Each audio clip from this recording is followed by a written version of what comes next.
So first of all, I want to thank you for trying to take all the feedback I know you got from many, many people, and I'm probably going to annoy you by seconding what Michael said, because I do think it'd be great to make a couple more adjustments, and I support what Michael said. And the other thing, as I look at it again, I'm worried about is helping people understand the difference between validity and reliability, because I think that's something else that comes out in is related to what Michael was saying. Yes. I don't think there is such a thing as a valid test. There are valid and invalid inferences based on test scores. And that is where we're really getting in trouble in the state or with the federal policy, where we look at the test scores and we make assumptions about what they tell us that may or may not be supported by the evidence. And we ask our tests to do too much, particularly under high stakes conditions. In terms of reliability, there is no validity if there is no reliability. That's why we aren't using currently performance assessment as a statewide tool, because it's been difficult to achieve levels of reliability. The agency is currently working to develop reliable performance assessments, hopefully with the help of Michael, but also with the help of the Great Schools Partnership, that will measure some student performance on the transferable skills as outlined in the education quality standards. We expect that to be a process that takes some time to develop, in part because of the challenges around calibration. It's still a worthy goal, but people need to understand the difference between reliable and valid. Let me jump in on that one, because that's a very important point, is that some of the measures that are most valid in one sense of performance measures, I'm being careful here in the words, will not be statistically reliable for comparison purposes, even though they are a very valid measure of what they are doing. It doesn't mean that you can aggregate them across schools as part of a performance criteria. I don't know how we get that, but one of the things that scares me is that we try to quantify things that are not necessarily quantifiable, and we distort the measurement when we try to do it. And when we get into performance assessments and qualitative judgments, which are very essential for what we're doing, I don't know that we will be having reliable measures in the classical sense, and that they would be valid to compare schools with them. And I would argue that maybe the real issue is that there is a level at which there is no replacement for the expert judgment of teachers, and that it's not so much about the task. I would argue that performance tasks may also support both invalid and valid inferences. A concrete example, let's say you're doing a science performance task where kids are tasked with developing, maybe in pairs, building a boat to look at displacement in water, and then answering a series of questions. It's standardized because they all receive the same task, but it's a performance task, and if the child has very good small motor control, they may develop a really nice boat and get very different results than someone like me who built a boat and wasn't very good at it and it sank. So there's what we would call in testing construct irrelevant variance. In other words, there's noise in the measurement that has nothing to do with whether you understand mass, but has an awful lot to do with whether you have small motor control, which has nothing to do with what we're trying to test. The only person who really is in a position to evaluate in that situation is the teacher. And you cannot pull teachers out of evaluation because they're the only ones who really have the broad picture. One of the challenges in the performance task is if you think about the Vermont portfolios, when they went home in some districts, teachers realized that if you really want to support high quality writing, a lot of it needs to be done in school. And then if it's done in school, you really understand what the child is able to do independently, and that really informs your scoring, your judgment. On the other hand, if another school district is sending all the writing performance tasks home, where some people's parents are helping out and other people's parents aren't helping out, we don't really know what they're measuring, whether they're measuring the capacity of the school or the fact that some children have highly educated parents and others don't. So that's the kind of noise that gets put in with performance tasks that are administered in a non-standard way. So there is a reason for standardized testing, there is a reason for performance tests, and there is a reason for the kinds of bubble tests that we think of with No Child Left Behind. And the real question is how we use them and what are the judgments we make about student learning based on them. And there is no way to take expert educator judgment out of that equation, in my personal opinion. And the analogy I'd give, someone always told me you should be able to explain things in simple analogies. You know, if a child goes to get a checkup with a doctor, we look at their body mass index and we look at their growth chart, and some kids are at the 75th percentile, some are at the 25th percentile, and some are at the 50th percentile in growth. There'll always be a distribution. And whether or not they're at one of those places might or might not be a concern based on a whole bunch of factors. If someone's an English language learner and they just arrived in this country and their parent has no formal education, if they scored at the 30th percentile, we might actually be saying, hey, good for you. It's not your language, you have no education, look how you did. The question is what we do with that information. And that's, so it's not the test's fault if it tells us that the child isn't performing well. The real issue is what we're doing with it and whether the measures that we're getting are telling us something about how to get better. So I just want to really make sure we understand the differences, and we understand that the challenge in smart use of assessment is really what sense we're making as policymakers and how we interpret the scores that we see, and whether the tools, and you mentioned the need for qualitative data. One of the things that's so powerful about some of the performance assessments, especially the ones developed in schools, is that they give teachers a very, very different kind of data that they can use to really think about the work that they're doing with their students and make better instructional choices. If students do better on those performance tests that are teacher-designed assessments or whatever it is, the probability is they will also do better on the Smarter Balanced assessment. That's just a reality. Kids who score well in one tend to also score well in the other, except for the outliers, and there'll always be outliers. But the teacher will be able to understand those discrepant scores when they happen. So that was my little dissertation. Would you like me to go some of the questions?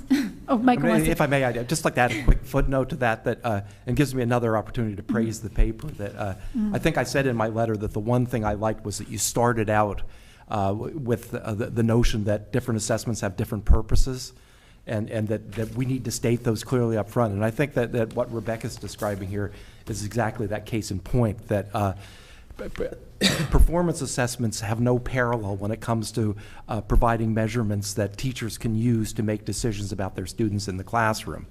And if we clearly state that that's their purpose, then the process we go through to validate those tests focus on whether or not the test actually meets that purpose. And so we may, for example, look at whether or not teachers are using the performance assessments to make good decisions about kids that lead to increased performance for them. On the other hand, that our standardized tests, I'll use your term on this, have a different purpose, and so our validation process would look at that purpose. That is, do those tests actually help us identify schools that need assistance and lead us to coming up with strategies to help those schools? But what makes a performance task or performance assessment a standardized test is that as part of reaching that purpose of supporting learning for kids, we try to develop scoring rubrics and select anchor papers of samples of kids' work that guides the teacher to actually understanding the kid's performance on that measure in reference to some basic standard, like the Common Core or other standards that we've developed. But they are still standardized tests, and I just want to reinforce this idea that stating up front what the purpose is and then gathering information to show if the test meets the purpose or not is what's critical here. And your paper says that. And to be clear, standardized refers both to the actual test prompt itself, but also to the conditions under which it's administered, and that's an important distinction. Yeah, we don't want to. Performance tasks, which are highly useful, can become useless if teacher A decides that Michael's work is of high quality, and teacher B looks at the same piece of work and says, nah, it's not very good. That we need to develop those scoring protocols and provide exemplars of other kids' work so that we can score them accurately across kids and across teachers in classrooms. Mm-hmm. This will be on the agenda in August for action, so if we could just get points of clarity, and there'll be plenty of time for more discussion at a subsequent meeting. Okay, so should I try to go quickly through some of the questions that were raised? And Michael, you should feel free to jump in and correct me when I go off the wheels. So in terms of the second paragraph, how do we enforce this? We don't. Any more than with standardized tests, you're really enforcing it. And I think the challenge of compliance, and as you see even with some of the governance responses that you've gotten at the board, you can require anyone to do anything. Whether or not they've fulfilled the intent, you can't. You can't do that through compliance. And so I think a challenge, and I'll come back to this in the state and the retreat that we have, is to really ask ourselves, if we want schools to embrace the principles outlined in that second paragraph, it has to go beyond saying to every school, you have to do these things. And I think Superintendent Worth, she said, how did she say it? I forget her exact words, but her point was that they have all these wonderful initiatives that they really want to embrace and they support, and they know they're powerful, but they are beyond the capacity to respond to each of them individually. And that's a little bit the challenge that many of our districts are going to have with respect to education quality. So we can ask them to demonstrate some of the architecture of compliance with all these guidelines, whether or not that means that they've had the time and the resources to engage in a deep and substantive way with every one of them.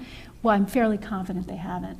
So that's something I'll just put out there, and it's something that I need to be mindful of, but the board also needs to be mindful of.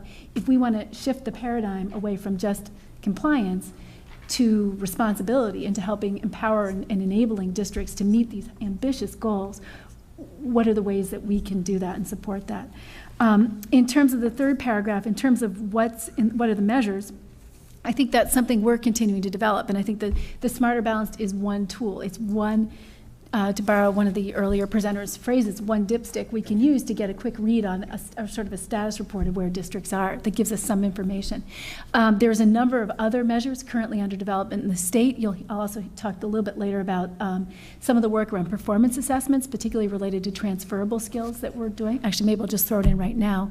Vermont is the recipient with 4 other New England states of a grant through the NESSC to do some work around development of performance assessments of proficiency in relation to the transferable skills. And we expect to be developing those. Something that will be absolutely critical is professional development for teachers around development and scoring and use of these tools. So that's something we're going to hope that the board will continue to advocate for, is support for professional development for teachers. The NEA is also the recipient of a large grant with some other states to develop something that's called student learning objectives, and providing professional development support for teachers in the state of Vermont around clearly articulating goals and then developing some guidelines and understanding of how you assess progress towards those goals. So that's another example of a kind of measure that's currently under development in the state to support gains and growth along those measures.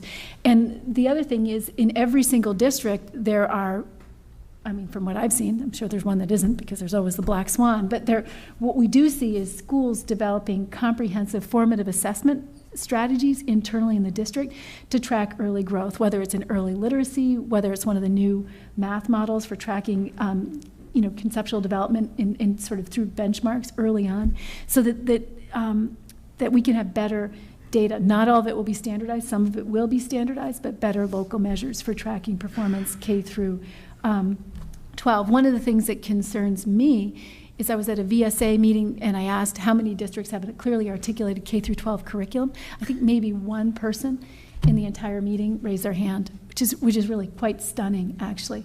And I know that there was a meeting recently through the Professional Learning Network that we support around implementation and development of curriculum for the Common Core.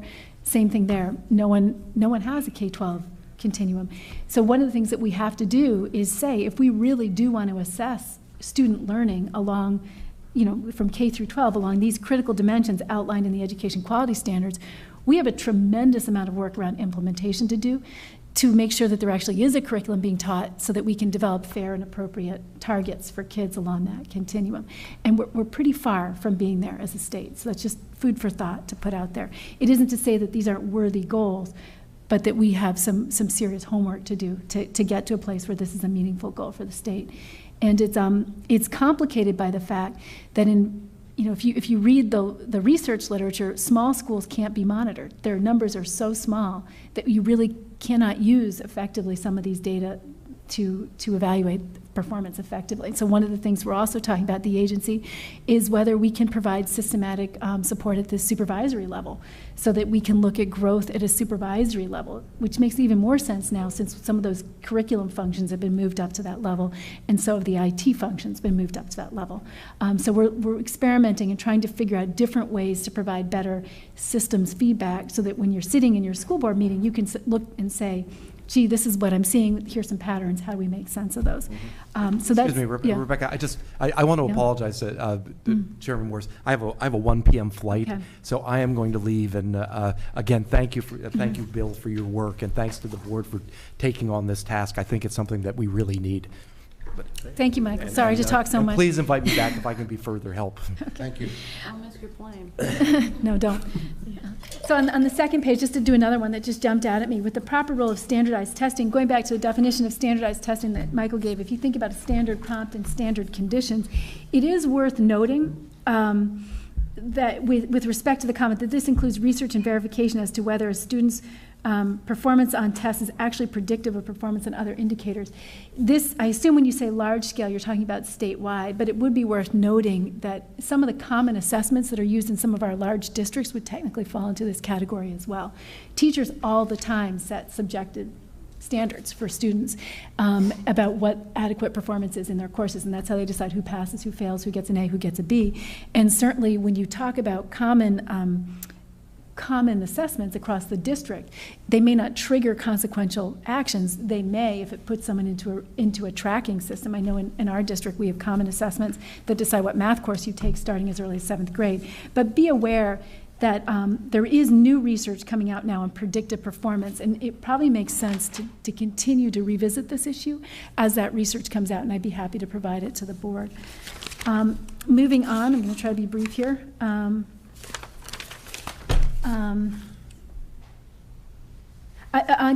I wanted to call out, because if you do this and you make this resolution, when you go nationally, when you're at conferences, when you're representing Vermont in other areas, you will be called on and challenged to articulate and defend different aspects of these. So I would really use these conversations as an opportunity to make sure you really understand the underlying logic. And I just would call out the second and fourth bullets under the resolution.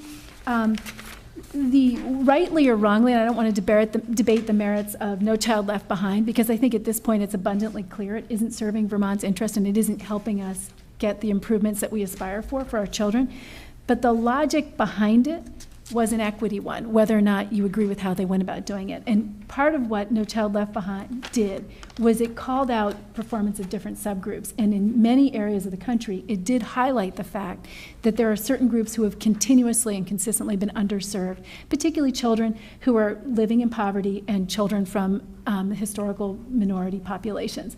And the whole law was actually designed really to articulate and support improvements in performance for those particular groups.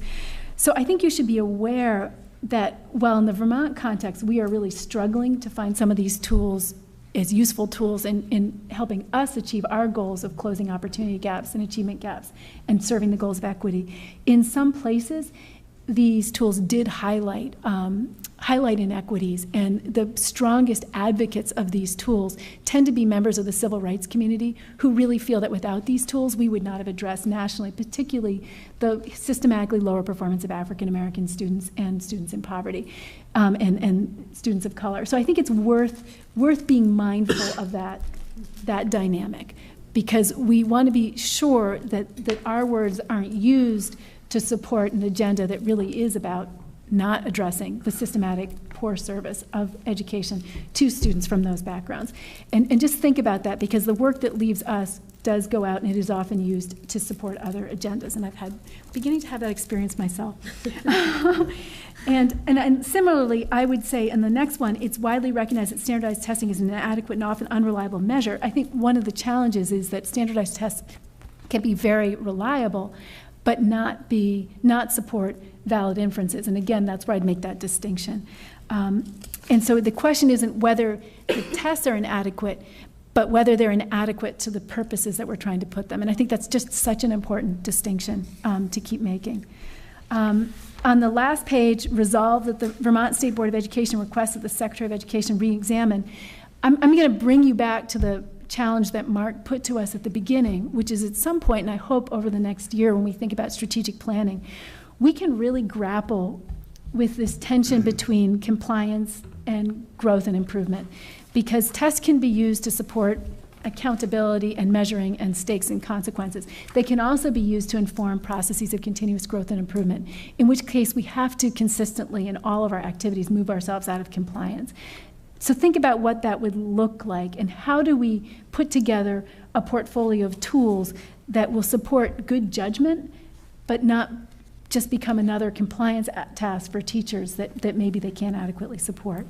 And just to continue as we go forward, we talk about strategic planning related to this, I really do want to put out a plea that we, as a board and as an agency, consistently advocate for sufficient high-quality professional development for teachers in how you use some of these tools as they're developed, and how you use them really to inform improvements in practices. Our teachers are working very hard, and what we are asking them to do involves a set of psychometric skills around use of assessment that most of us didn't get trained in when we entered the profession. Our teachers have to be very skilled to do the kinds of work we're asking of them, and it's not fair to ask them to do that without giving them adequate support. That would be